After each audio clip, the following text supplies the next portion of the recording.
right, hello everybody. It's Thursday, the 23rd of April. This is David Fisher from Immigration Chambers, specialist immigration firm here in Auckland, New Zealand. And this is another part of our video series doing some interviews with specialists in the industry. Today we have a very special guest. This is my friend from Australia, whose name is Ed Rimmington. Hi Ed, how's it going? Good, thanks. How are you? Yeah, not too bad.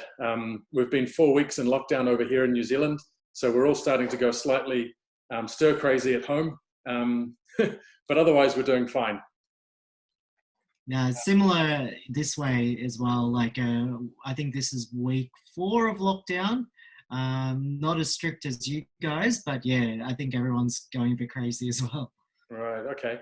Yeah. So just for our audience's benefit, Ed is a registered migration agent in Australia.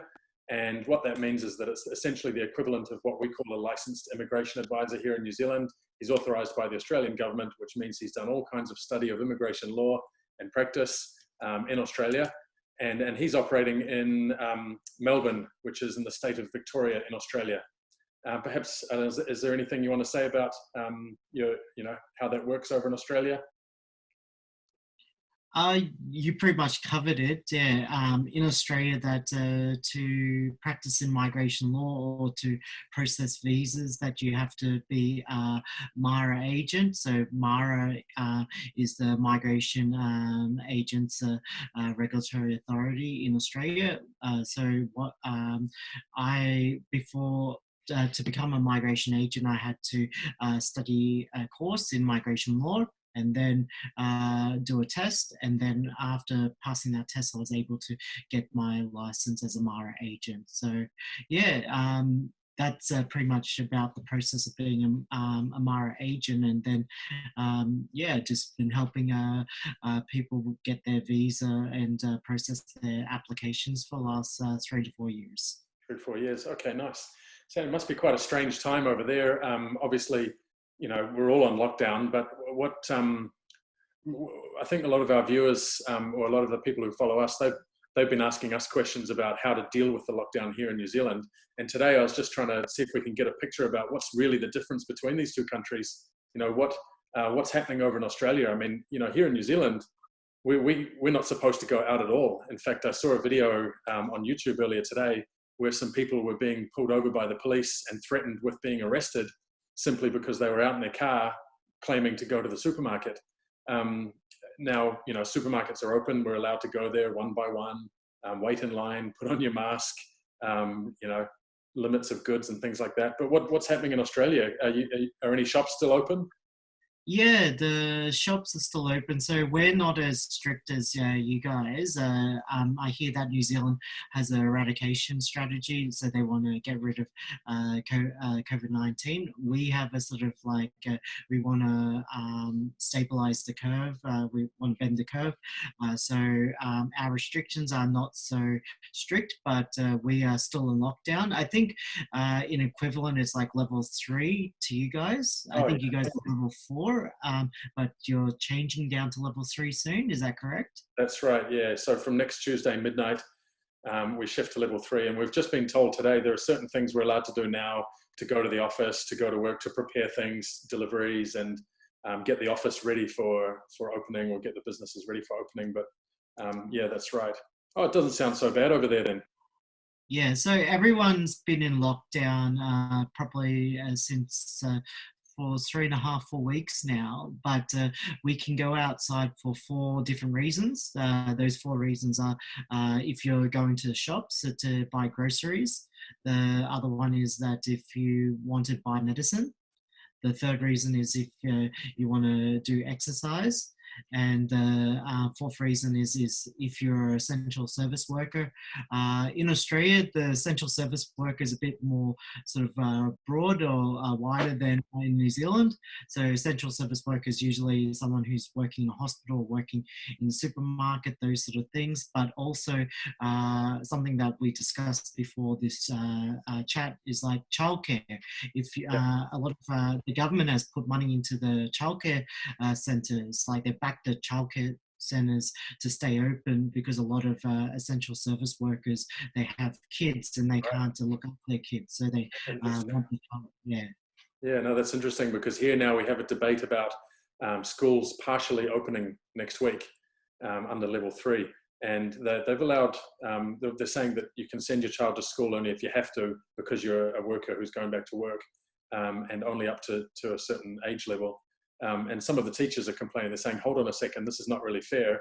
You're an essential worker, which means you're out there in the public risking catching this virus, and then you're going to come home and spread it to your child, and then your child's going to come to the school and spread it to the teachers, which will just spread it even more to everybody else.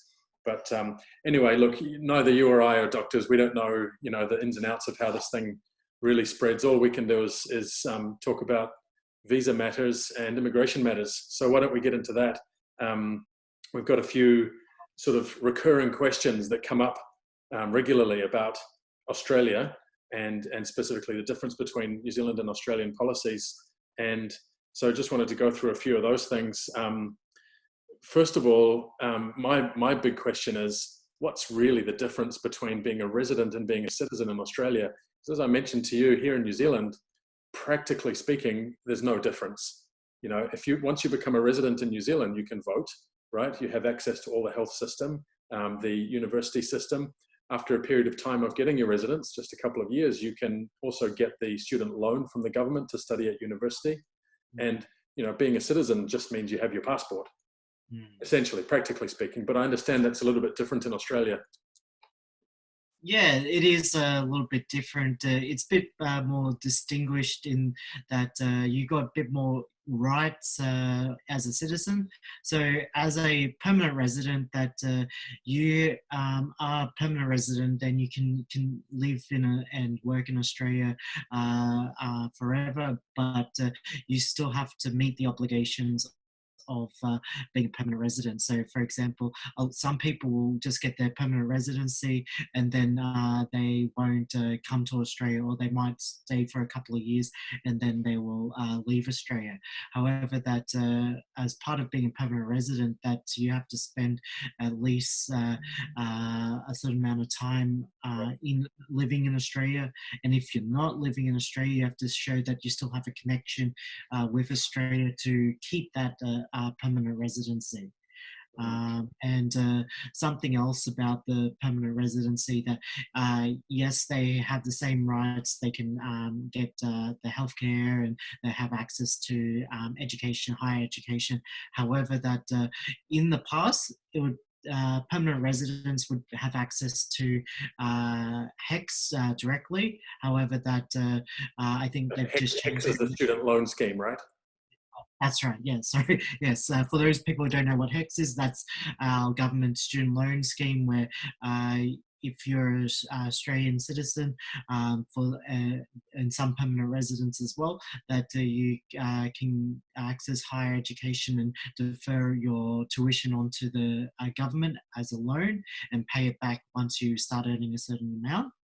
Right. So in the past, that people who are permanent residents would have access to that HEX, and actually it's a bit more than that. The government subsidises some of the courses, right. So cheaper tuition. Yeah. But in Australia, as a permanent resident, they've changed the rules that you have access to a loan, but it's not going to be subsidised unless you are the Australian citizen. Right. So there's really an incentive to go all the way to citizenship, isn't there? Yeah, that's right.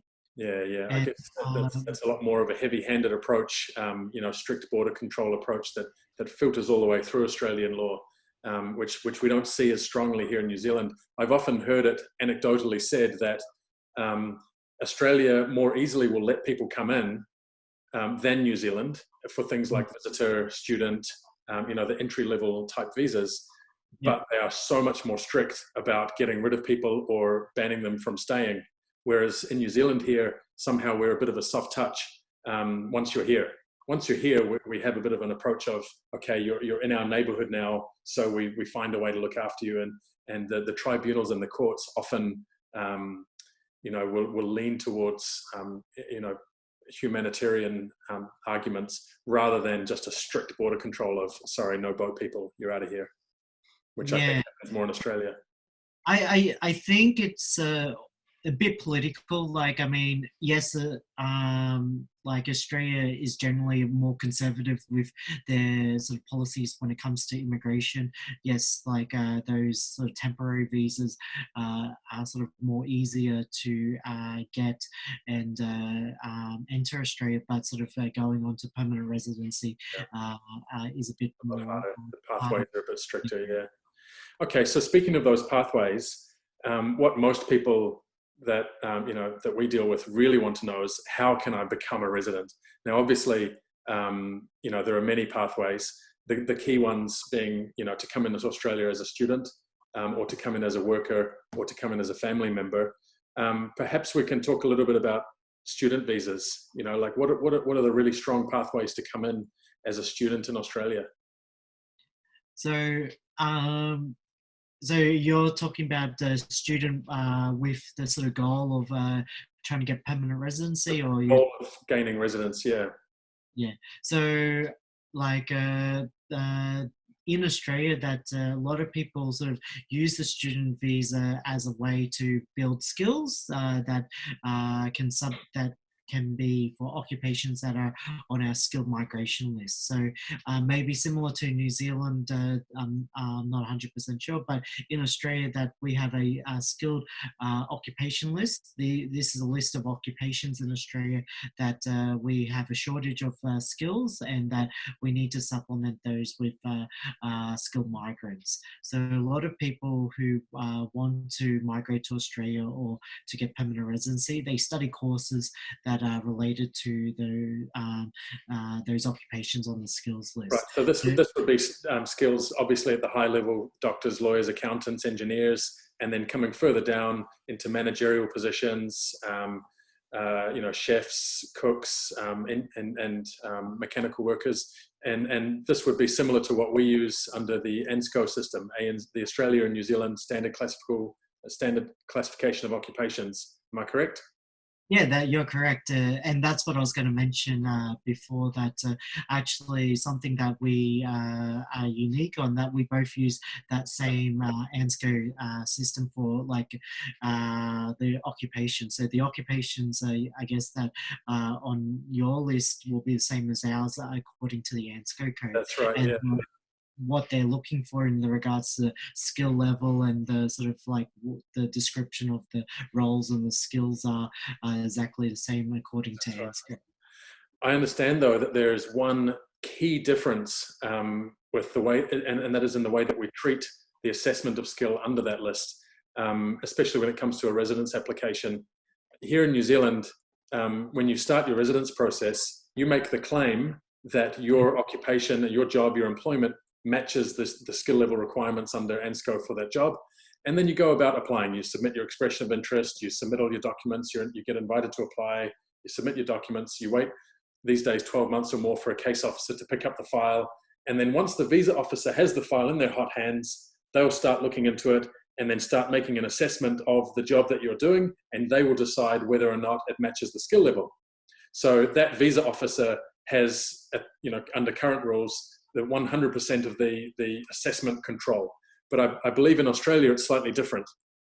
Oh yes, that's something interesting, because in Australia, actually, we have skills assessment bodies. So rather than leaving it to a case officer to decide whether you have the appropriate skills, that before you apply for a skilled migration visa, that the requirement is that people need to get their skills assessed. So they need to contact their skills assessment body and make an application saying that, oh, I've got the equivalent skills for, like, for example, a chef.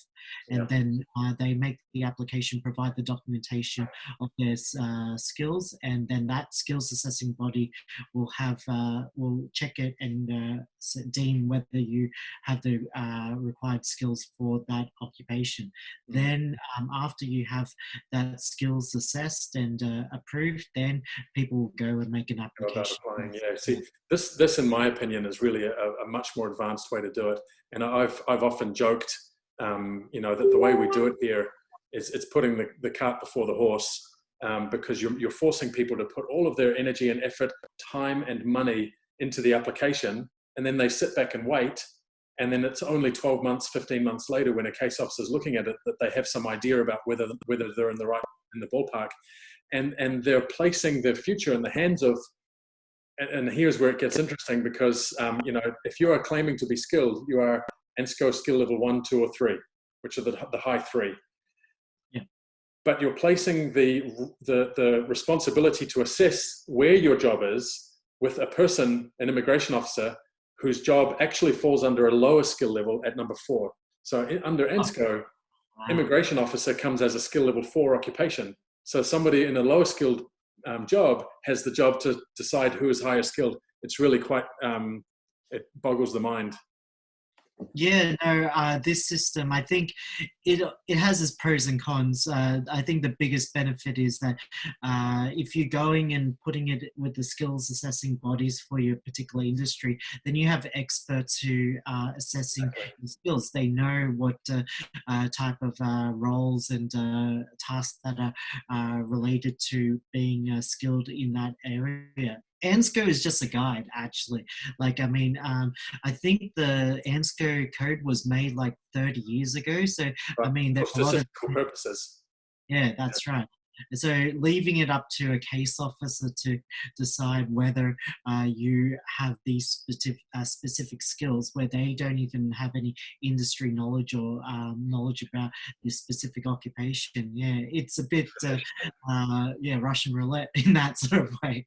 Yeah. But well, look, you see, we don't really have any way around it here in New Zealand, because the policy specifically states that an assessment of skill is primarily based in that occupation description in ANSCO. So ANSCO is written there into the policy. Immigration officers don't have a choice but to follow that. I guess the only upside would be that, you know, there are some cases where we have occupations or employment that doesn't necessarily easily fit into a skill, you know, of one occupation, but we're able to convince a case officer independently that they should be approved for residency anyway. And so sometimes that can be a bonus for people who might not otherwise be assessed properly under a private assessment. Yeah, no, we have a similar thing with our temporary work visas in Australia. So while that the skills assessment is more towards like if you're going to get permanent residency, with our temporary work visas that there's a bit more discretion and a bit more sort of leniency about the type of work experience and whether you are skilled for that occupation. Because sometimes, as I said, that the ANSCO code is 30 years old, it's a guide. There are new occupations that are out there that haven't got an ANSCO code. So you need to sort of, that's where the temporary skilled work visas, that you can, you know, claim that this is related work experience, or this is related to this occupation. Then it can have a more nuanced assessment. Yeah, that's right. Yeah, no, that's good, because it brings me into another subject I wanted to talk about, and that is work visas. You know, here in New Zealand, we've often been called a one-trick pony because, you know, really there's one main type of work visa and there's one main type of residence application for most people. Whereas in Australia, you know, you have the various states, you've got federal, you've got state level, you have employer level sponsorship arrangements. You know, here in New Zealand, generally speaking, you have an applicant, comes to New Zealand, finds a job in the public arena. The employer wants to hire them, but they don't know what to do. And so they have to apply for what we call an essential skills visa. And even though that may change later this year, what it's called, generally speaking, they have to go through the labour market test. It gets advertised and you prove that there are no New Zealanders, or you demonstrate that there are no available New Zealanders who are suitable for the job. But I understand there's a much wider variety of types of work visas in Australia. Is that right? Yeah, that's correct. That we for working in Australia, that there's sort of a bit of a variety of types of temporary work visas. Our main temporary work visa is called the TSS visa, so that's a temporary short-term skill visa, Yeah. and basically that visa, if you are someone with some working for an employer and you have particular skills and your employer wants to keep to sponsor you, then they can apply for a visa under that stream. However, there are a bit of well, not restrictions, but there's rules that you must apply to actually apply for that visa. For example, now you have to have 2 years related or relevant work experience in that occupation that they're nominating you for. So that's where the sort of for a temporary work visa, there's a bit more discretion because someone may be trying to be sponsored as a chef, but they might have worked as a cook for 3 years. So you can sort of, and they might work as a chef at that in that place in that employer for their employer for a year. So you can sort of use that sort of related experience to meet the benchmarks. Right. And, Okay. yeah, and also we do labour market testing as well. So that's a requirement. We need for employers to see if there are any Australian citizens or permanent residents that could meet that occupation. Usually the ad goes up for 28 days. Okay. And it doesn't have to be consecutively. It can be like you could have put up for 2 weeks here or 2 weeks, 2 months previously. It does, as long as it's within a 6-month period that you can have the labour market testing there. And also, depending on the different free trade agreements, some countries don't need to do labour market testing at all. Really? So you mean people who are holding certain passports can just bypass that altogether? That's correct. Interesting. So, Like for uh, example, I'll give you a big example. So, I'm not sure about your clients, but a lot of my clients are Korean. So, um, because of the free trade, the Korean Australian Free Trade Agreement, one of the things in there is like the movement of labour. So Australia can't have any like discriminatory policies towards like Koreans wanting to sort of get work in Australia. So they're exempt from labour market testing. wow, well, However, it's a bit of a red herring because uh, uh, even though you're exempt for labour market testing, you still have to show that you haven't, the employer hasn't sort of just made the job just for this person, that there is like there's a genuine position, there's a genuine need for that person. okay. Well, how would they do that? Just like they would sort of refer to like the organization, like for example, that they can provide evidence. This is our organizational chart Right. that Okay. our Or business. maybe introduce an employment agreement from the previous worker who had the same role, and then show that they resigned, something like that. Yeah, that sort of evidence will help show that it's a genuine position. Well, this is something that we're always telling people here, and I guess it's the same anywhere in the world for actually any illegal industry, any industry that involves dealing with administration of governments, especially. And that is that you can't simply claim something; you have to prove it. You've got to come up with some kind of evidence. What is evidence? Well, okay, evidence can be a statement that someone makes, signed off, but really, what we're talking about is documents that can be independently verified. To demonstrate what you're claiming. It's the same every country, isn't it? Yeah, that's right. I think our countries are very sort of bureaucratic in that sort of way. They want to see the evidence so they can make a decision based on that. That's right. Yeah, no, I've often likened getting a visa to getting a loan from the bank. But there's one key difference, and that is that banks want to lend money as much as possible because that's how they make money. Only they are restricted by regulations, whereas visa officers come from the other side. They start from a position of not wanting to grant visas to everybody. and then you have to really show them why they should approve it. There's a lot of risk to approving a visa for someone for a position or something they're not eligible for.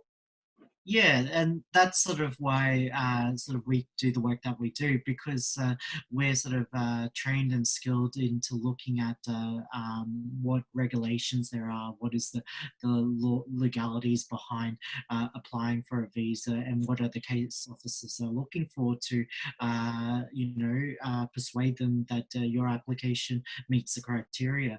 A lot of people think, oh, why should I use a migration agent? I can just do it myself. However, that it's like everything.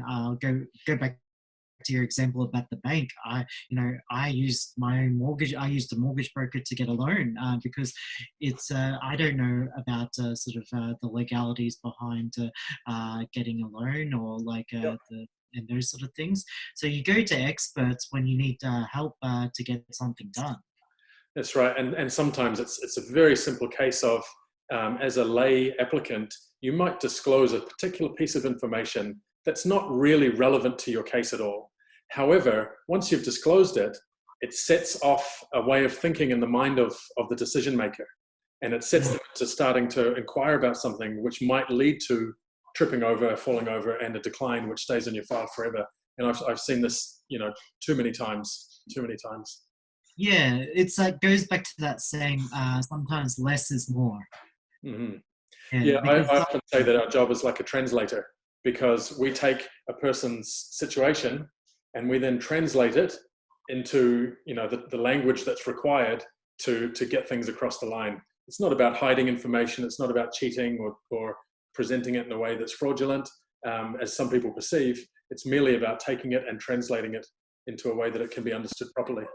yeah, that's right. I mean, some people they try to overshare information that's not relevant, and as you said, that if you sort of say things, it might trigger something that a path that the case officer might go down to that we don't want them to go down to. That's right. So.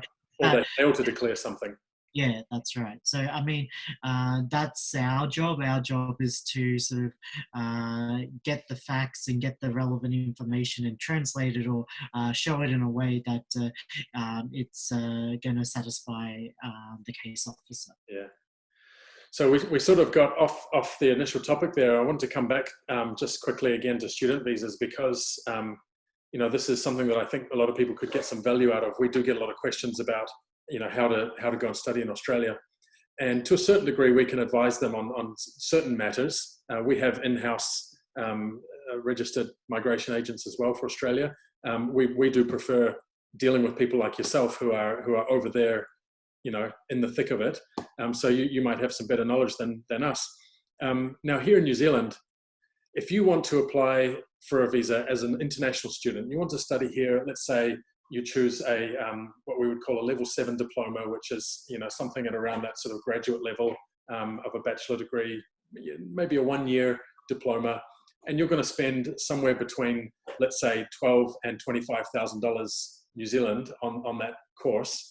You need to show to Immigration New Zealand that you have either paid for or can pay for the course fees, and that you've been accepted into the program. Plus the normal standard visa requirements of health and character and all of that kind of stuff. And you also need to show that you have available funds sufficient to support yourself during the term of that program. So if it's a 1-year program, this equates to 15,000 New Zealand dollars. So you need to show that you have $15,000 available. Many people, get this money directly into their bank account from their parents, from their family, through their savings. Others use a loan. There's an FTS scheme, funds transfer scheme from some countries where they will arrange a loan in their home country and the banks will transfer money to New Zealand, which is then drip fed. But the point is they have to start by first proving they have this money that's genuinely available to them. Is this the case in Australia? Yes and no.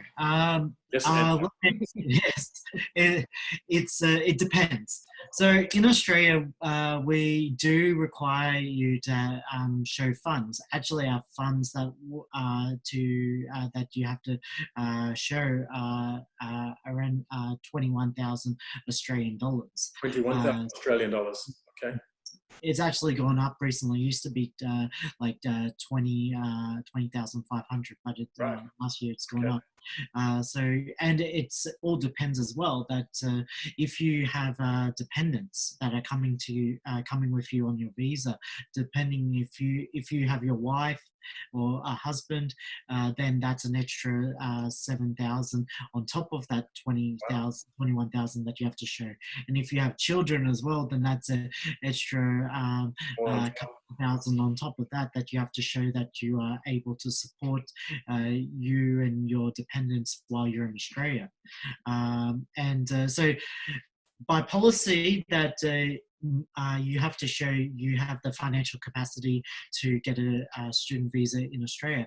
However, also within policy, there are different level for the different countries. So it's called like the risk level, the country risk level. Right. So So again, it's divided by country. yeah, so certain countries will have a higher risk level than other countries.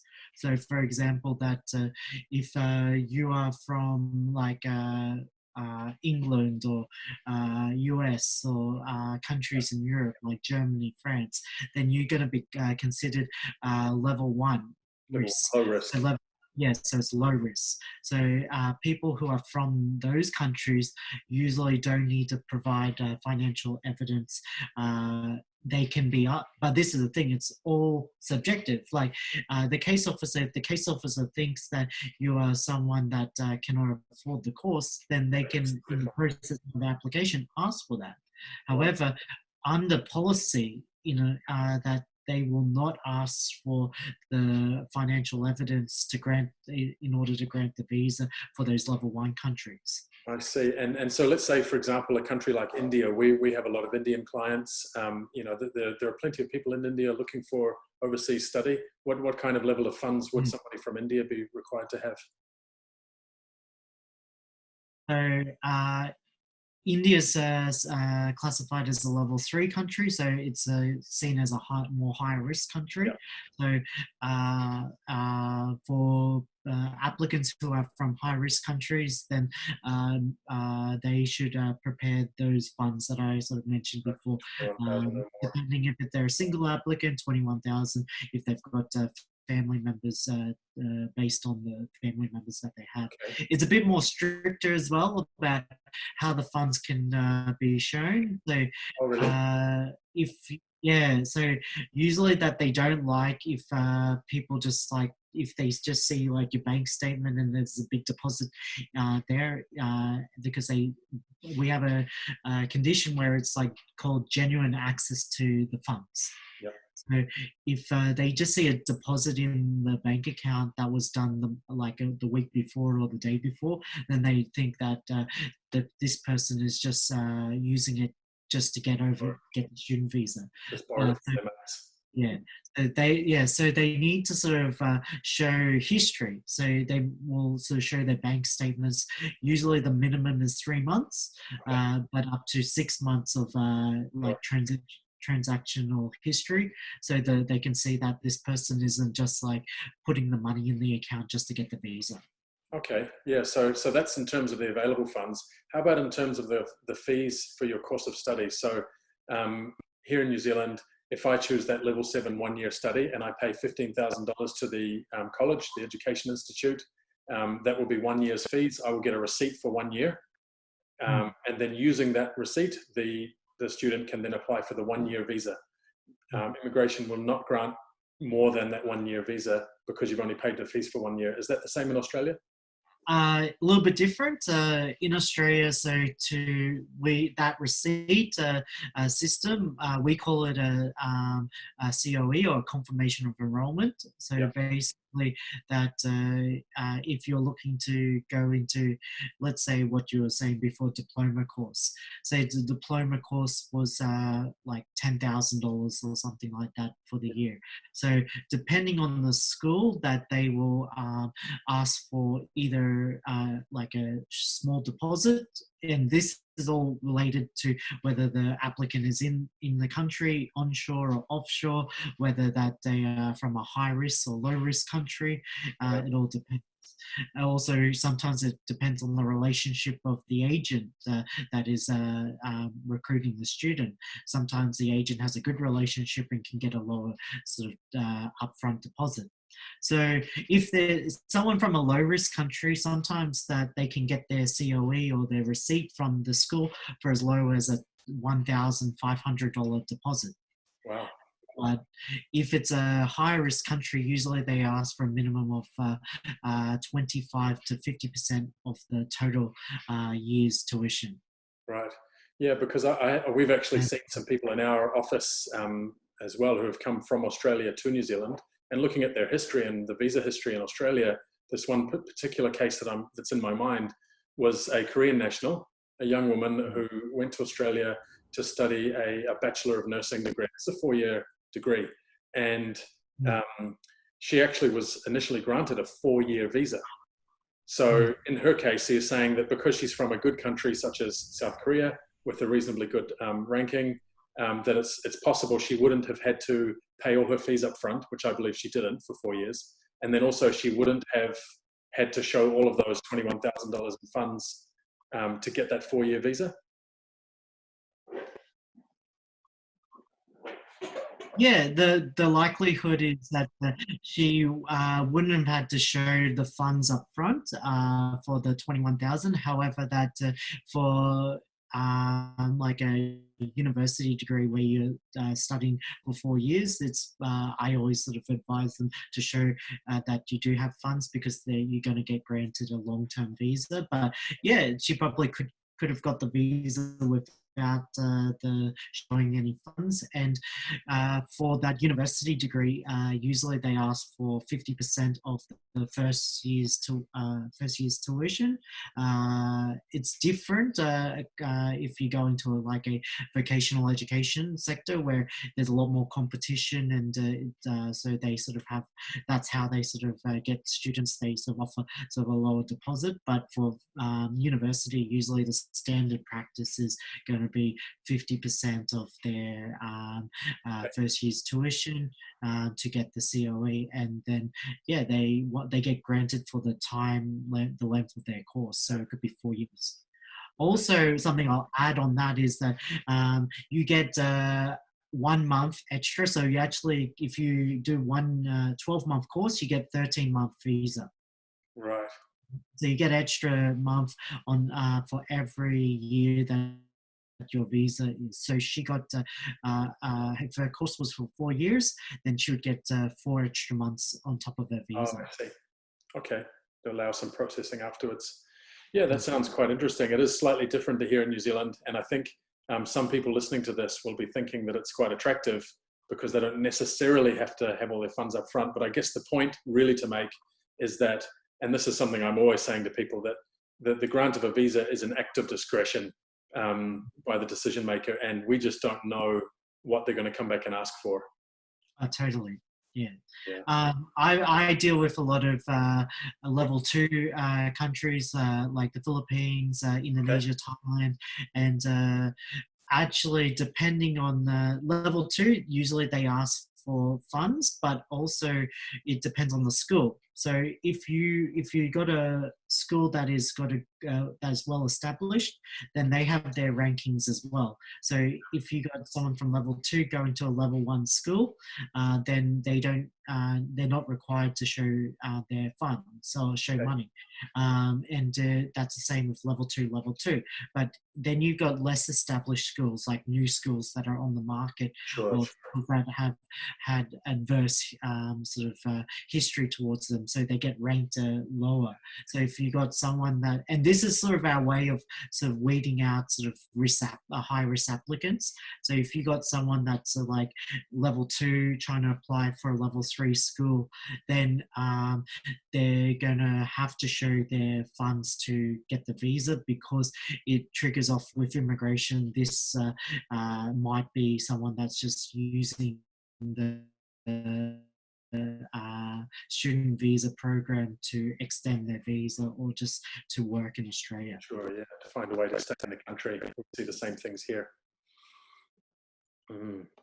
Okay, so look, I have a lot of clients here in New Zealand personally who have found themselves at what they would call, at the wall. They've studied here, tried to find ways to find the right type of work to gain residence, and they're just at a point where they're ready to give up. They feel frustrated. All these things keep changing. The system changes. New governments come in. New policy. The rules get tighter, and a lot of people then start looking for other countries, for other options. Now, Australia does occasionally come up. More likely, we hear people talking about moving to Canada, which seems to have at the moment quite a liberal immigration policy by comparison to our countries. But let's just say we have people here in New Zealand who have found themselves running out of opportunities. What would you suggest is a good way for them to think about going to Australia? And considering that these might be people who aren't from visa waiver countries, they would need to apply for a visa to be able to enter to Australia. Do you think that someone who holds a New Zealand qualification has a foot in the door, or is there something, some kind of easy way for them to get into Australia and find a job or a visa? Yeah, it just depends on the occupation, the industry, and so on. I think that because Australia and New Zealand education systems are very similarly aligned on. Yeah, so, and we use ANSCO, that someone that does have a New Zealand occupation could find advantages of trying to find employment in Australia. So the good thing is that a lot of the industry bodies for the skills assessment, recognise New Zealand occupations as the same level as Australian qualifications. So that is something that if you're from New Zealand and you study in New Zealand and have a New Zealand qualification, that if you came to Australia and you could get that sort of assessed as equivalent to Australian qualification. It's a bit of a tough one, because if you have a sponsor in Australia, then it's that's like one foot in the door, that you could get sponsored and get a work visa in Australia. However, that a lot of people don't have that, the feet on the ground in Australia, Sure. and they find it difficult to sort of get that temporary visa to enter Australia. But some people just come to Australia on the visitor visa, see how it is, see whether there are any opportunities. Then once they're in Australia, if they find an opportunity, then they make an application for a work visa, or look at sort of applying for skilled migration and those sort of things. Yeah, Another thing is student visa. Applying for another student visa in Australia gives you time to sort of assess your options. sure. I imagine that a lot of people in that position, even if they could find a way to gain that first entry, the visitor visa into Australia, that because of COVID-19 and this, the effect on the economy, they may find it just difficult to get that job. Yeah, well, that's the thing. I think COVID-19 has affected a lot of economies around the world. Even though, once this virus is gone, that it's businesses will open up again. It's not as simple as just employing a new person. Even the businesses themselves have to justify why they're going to bring on a new staff, and it's going to be hard if for 3 to 4 months you haven't been operating, and you haven't got sales behind you to sort of show to justify that decision. That's right. Yeah, I'm also wondering, and I guess it's the same for Australia. I'm also wondering whether, on top of the fact that there are a lot of our local citizens who will have lost their job and who are now skilling down, going into hospitality or retail and taking up a lot of jobs that could have been taken by migrants, as well as that, we may experience an insurge of overseas Australians and New Zealanders who have decided to come back to New Zealand because they've lost their job overseas. So, if you look at just the UK as an example, how many thousands, tens of thousands of Australians and New Zealanders are now working in the city of London or around the UK or around America and Asia who may have lost their job because of COVID-19, and now they're starting to rethink their life. They're going, okay, I might just move back in with mum and dad for a while, and I'll see if I can get a job at the local restaurant to tide me over. So you might be expecting the same kind of period of 3 to 6 months of a lot of difficulty for migrants. Would you say so? Yeah, no, it's pretty tough for migrants in Australia at the moment, because I'm not sure about New Zealand, but Australia, we currently have a conservative government so their sort of policies are more towards helping Australian citizens rather than sort of helping temporary visa holders. So basically, that our Prime Minister just said to temporary, because there was a push for people that have lost their job, like who are on temporary work visas or who are international students, to get some access to welfare while they're unemployed. Because if they don't work, then they can't stay in Australia or pay their, they can't live. But unfortunately, the government, the Prime Minister's just said that if you can't afford to stay in Australia, then it's better to go back home, which is like not a very sort of humanitarian sort of way outlook of things. But I think turn off the tap when you don't want them, turn it back on when you want them to come back in. That's the thing, yeah. Actually, our economy, our fourth biggest industry or export is international education, and for the government to go out and say that, oh, we don't need you when we're in a crisis, but you can come back when everything is okay. Interesting.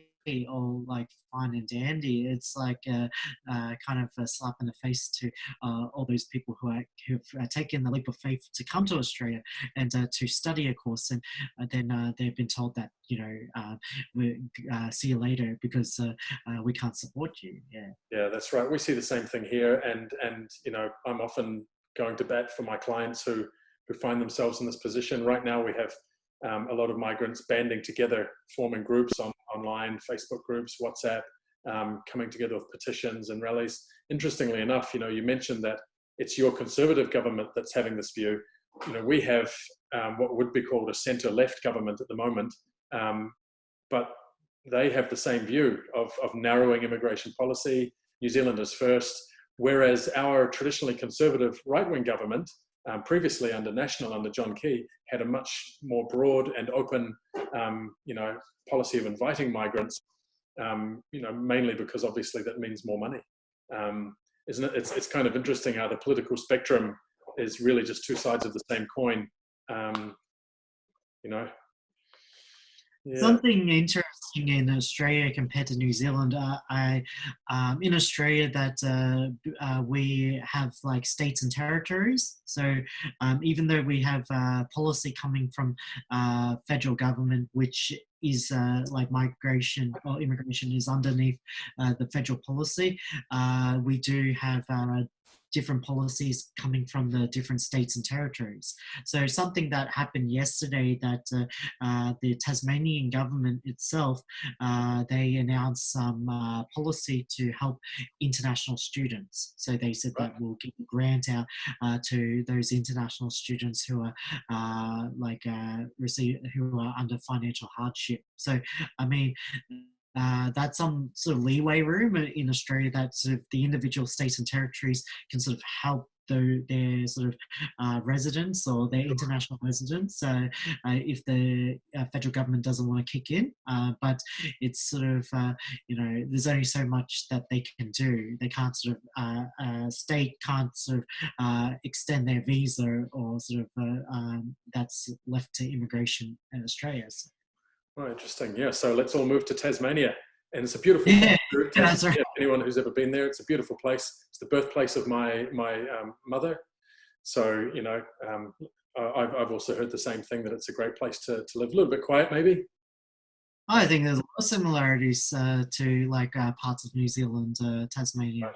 Very, Well, and talking about states, many people don't know, many of our audience wouldn't know this, but New Zealand actually used to be a colony of New South Wales, which is a state of Australia. So the capital was Sydney, and New Zealand was governed by Sydney.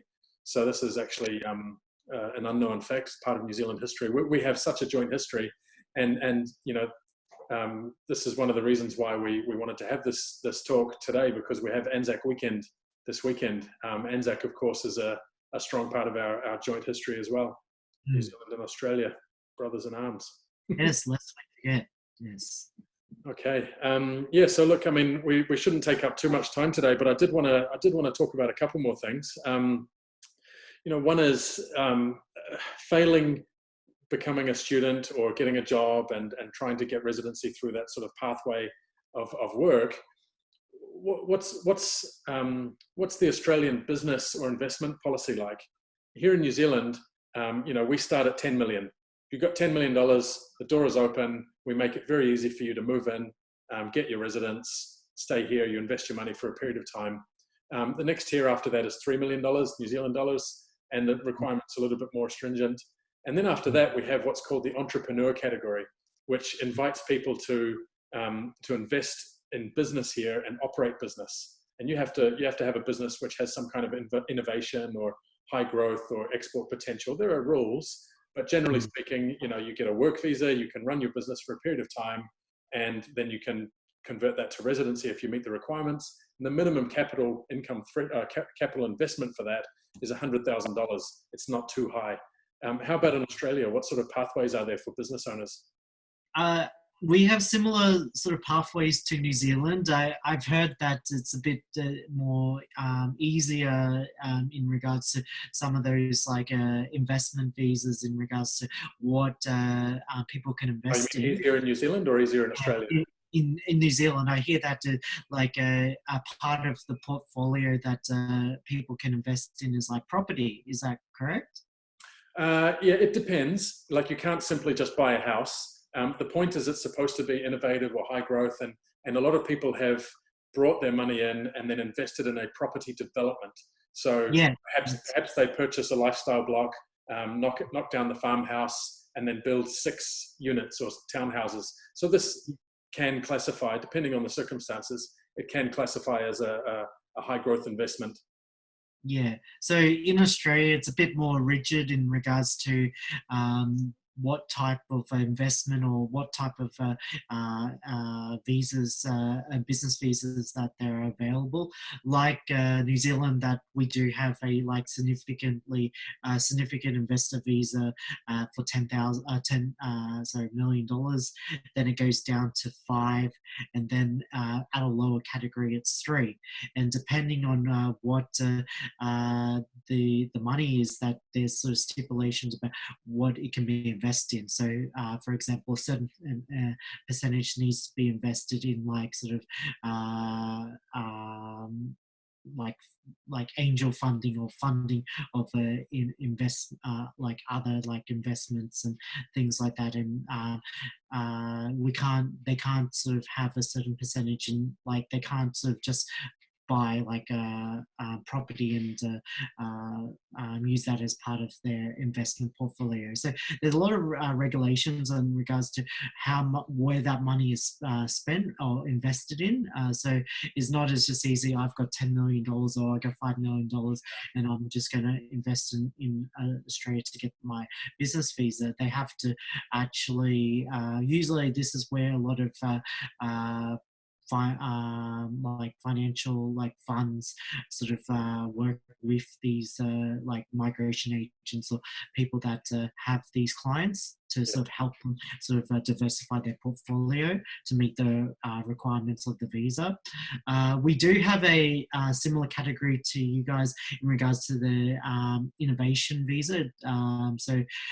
That innovation visa, it's actually a bit higher. It needs to be at least 750,000, and it all depends on the state. So that's not run federally; it's run by the state. So when you are going to invest in a business or start up a business, you need to apply to a particular state that you want to invest in, and so that state will have its own sort of industries or what industries they want you to start up or work in or do a business in, and also that you can't just have like $10 million or all this money and just apply for a business visa. You need to have what they call like a significant business history. So like a history, experience like managing business or experience of owning your own business to meet the criteria of the business visa. Sure. Well, that's the same here. Yeah, well, you still need to show that you are a business person and that you have that experience. But it sounds like sort of along the similar lines, but just slightly Higher, different yeah. requirements, a little bit of a higher income or investment requirement, but Yeah. it's still available. Yeah, it's still available. Something that, a lot of people look at Australia for the business, visa stream, and when they look at it, they think that it's unless they've got the 750,000 to start off with, they think it's a bit too hard because it's but something with that as well that if in Australia that you don't need to have wholly own your own business. That Have shares in minimum, business. yeah, you can have shares in the business. So depending on whether if it's a publicly listed company, then you can only have 10%. As low as 10% ownership of that company. If it's just a general company, it's then 30% is sufficient enough to allow you to apply for the business visa. Yeah. Okay. Yeah, it sounds quite similar to here. Just as I said, yeah, a little bit of a slightly higher threshold. We have the case though that here people see that minimum business investment of 100,000 and they think therefore that's all they need. Whereas in reality, if you're not sitting on between 300,000 to 500,000, you'll probably have difficulty because it's still a points-based system. You know, you have to show that you're employing local New Zealanders and you've got an English language level and this kind of thing. Yeah, no, we use a points-based system as well, so that you get points for your work, your business experience, whether how much funds that you have, like your English language ability, sometimes you get like if it's a sort of a product or something like that, whether that has a patent or not. You get sort of points for that. Your qualifications, like if you have a master's degree or university degree, that's going to give you extra points. So yeah, it's a points-based system here as well. So it's not as simply having the funds there and just investing. You need to sort of meet the criteria. But something I want to add is that for those people who are looking to invest that don't have that business criteria and can't meet the business visa criteria, that there are visas in different states that are looking for small, they're called small business owner visas. So that if you invest depending on the state and their policy, if you invest like $100,000 in starting up a business in an area that they're looking to sort of grow, then they can give you a temporary visa, which can lead to permanent residency after a certain amount of time. So some of the states are like Queensland offers a scheme like this. If you invest in regional Queensland, Tasmania offer a scheme like this, and also South Australia offer a scheme like this. So if that's something that you're looking at, you've got a bit of money and you are looking at investing into Australia through a business visa opportunity, that could be an alternative to a business visa. Yeah, no, I have to say that just talking about all these different types, and one of the key things that's coming out of this is that even though New Zealand and Australia have quite similar types of policies and similar approaches to the policies, Australia is just a lot more complicated, and the answers are not so simple. And I guess this is why anecdotally, we do hear a lot that people who have lived in Australia as migrants, when they give us a phone call here and we answer the phone, they say, "Oh my God, thank you for answering the phone. In Australia, you can't even get the migration agent on the phone. They're so busy." And it must be the case that it's so difficult to navigate the system that everybody needs, professional help from someone like yourself. Yeah, like, I mean, this is the thing that there's, the saying, there's many ways to skin a cat. I hope you don't have a We pet don't cat. skin cats. So there's many ways to skin a cat. So basically that not one individual sort of you can put in a box. You depending on their sort of background and their visa history, then you can sort of look at different alternative visa options. So that's why I always encourage my clients that even though I can answer your phone call and email about your visa inquiry, it's best to sort of have a consultation together, because in a consultation that you can sort of ask questions and sort of weed out sort of what the client's objective is and what is like the best possible visa or alternative options for that client in particular, by sort of answering like general questions on an email or over the phone that you might not know that person might have a relative in Australia that they could be eligible for this visa. And that's the sort of information that you get from having consultation together. That's right. Yeah. No, look, we experience the same thing here. You get a phone call or a quick message that says, "Hello, sir. I have work visa. I'm working in restaurant. Can I get residence?" And it's just not possible to answer that. But speaking of consultations, how does it work, generally speaking, in Australia, and specifically with you and your business? Do people have to pay for an initial consultation? It depends. What I do with my business, that I offer people the opportunity to have a quick 15-minute consultation with me for free. Okay. Some other agents, they offer like the first consultation for free, but it all depends on where the migration agent is, the sort of the competition around, the sort of the market that they're approaching.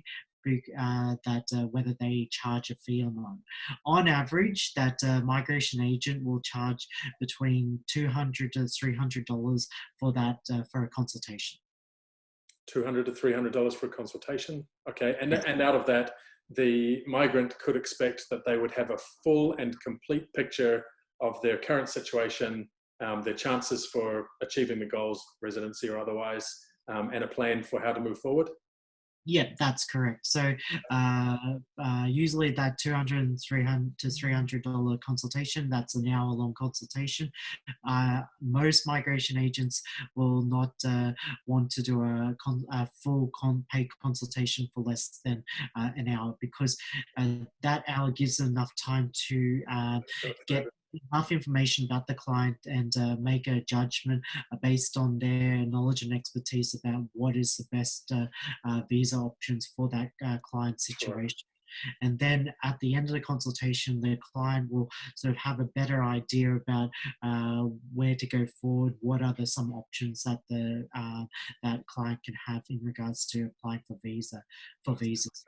And for me, I don't give just one option. I say that, okay, this is what you could do. If you sort of changed your situation to this, you could be eligible for that and that. So I give them options because at the end of the day, you can lead a horse to water, but you can't make it drink. So we can give them all the visa options in the world, but if it's the individual doesn't want to make the sacrifice or do some things to be applicable for that visa pathway, then there's not much that we can do for them. Sure. No, that sounds good. And so anybody who's watching this who wants to have a consultation with Ed or talk to him, we're going to put the link in this video down below for his contact details, for his website, email, and you can also get in touch with us directly as well. We work together with Ed occasionally on some visas. And look, have a look at Australia. Maybe Australia is a good option for us all. I've lived there. Australia's a great country. They call it the lucky country. Well, New Zealand's a great country as well. So, I mean, if anyone that's sort of thinking, who's watching this video, who's from overseas and is thinking about coming to New Zealand or Australia, feel free to sort of contact David or I, and we can sort of help you out. Okay. All right, so let's wrap it up there. Thanks very much for coming on today, Ed. Maybe we can do another one of these in the future. We get some more into detail of some of the topics, but it's been good to discuss the general issues, and hopefully we can do it again soon. Yep, no worries. Okay, thanks. Yep, no